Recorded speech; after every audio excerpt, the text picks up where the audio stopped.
What's up guys, back at Starlight Drive-In to build a trade or general trade shop. But before we get going, this Brahmin is really getting on my nerves and is standing right where I want to build. Once I got that dick out of the way, I started to extend the floor because I wanted a shop that you could actually walk in. For the main frame of this building, I was using these prefab wooden structures that I was using before, and I placed the center one half a block back. Once again, like I did on a previous build, I placed the roofs half a block forward so they hung over the front of the shop, adding a bit of shelter. I did the same for the back as well. I took a step back and had a look. To be honest, I could have just put some stands through the center and it would look pretty cool, and I'm probably going to do that later on. But for now, I did want to build a shop that you could walk in and be surrounded by the merchandise.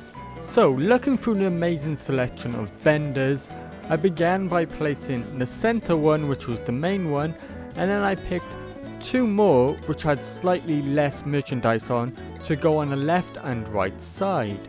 The shop was looking a little bit dark, so I added some lights to the front and a small light inside. Moving on to the main structure, I added two doorways on each side that I would add to later.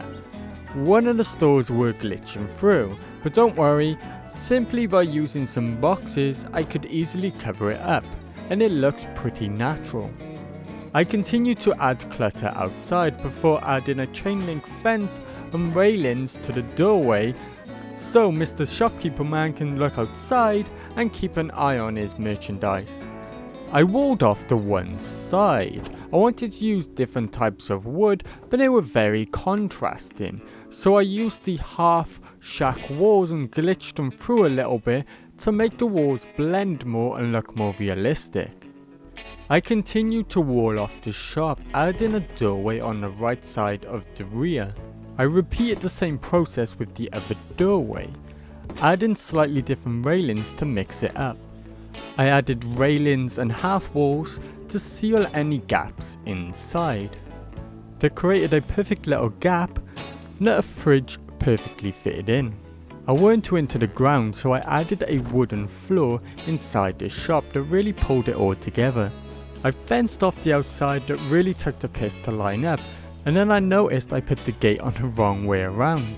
So I moved some stuff around and switched it up. It glitched into the shop, but I weren't actually going to be using the gate. Instead, I was using a different gate for the shop itself. And that's it. I did wall off the other side and put a gate on the back and a sign on top while adding a few more finishing touches, but I forgot to film it. You might notice I didn't add much inside, and that's simply because more clutter I add, more it's going to do a number on my computer. So I want to keep all the clutter that you can't see down to a minimum. So that wraps up the general trade store. In the next video we're going to make a pharmacy, and if you liked the video, please hit that like button, subscribe if you haven't already, and like always, if you have any cool ideas, drop them down below. But for now I'm done, so thanks for watching and goodbye.